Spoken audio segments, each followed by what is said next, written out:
தாத்தா பாட்டி எல்லாரும் வெயிட் பண்றாங்க. சூர்யாவும் அழகியும் வெயிட் பண்றாங்க.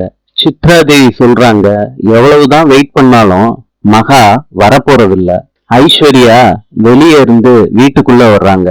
அப்ப எல்லாரும் முன்னாடியும் சொல்றாங்க, இந்த வீட்டுல நானும் என் தங்கச்சியும் செய்ய வேண்டிய வேலை நிறைய இருக்கு. அதெல்லாம் நாங்க விட்டு வைப்போமா என்ன? அப்ப காரு வந்து நிக்குது. தாத்தாவும் பாட்டியும் வாசல்ல வந்து நிக்கிறாங்க. ராஜலட்சுமி மகாவை கூட்டிட்டு வர்றாங்க. பாட்டி சொல்றாங்க தாத்தா கிட்ட, மகா வந்துட்டா. காயத்ரி சொல்றாங்க, மகா வரவே மாட்டான்னு நினைச்சுக்கிட்டு இருந்தேன், திடீர்னு வந்து நிக்கிறா. பாட்டி சொல்றாங்க, ராஜலட்சுமி, சித்ராதேவி உங்க 2 மருமகளும் வந்திருக்காங்க, ஆளத்தி எடுங்க. ஆளத்தி எடுக்கிறாங்க. ஐஸ்வர்யாவுக்கும் மகாவுக்கும். சூர்யா தயக்கத்தோட மகாவை பார்த்துக்கிட்டே இருக்காரு. இன்று கியூபாவின் நாணயம் பிசோ. நாளை சந்திப்போம்.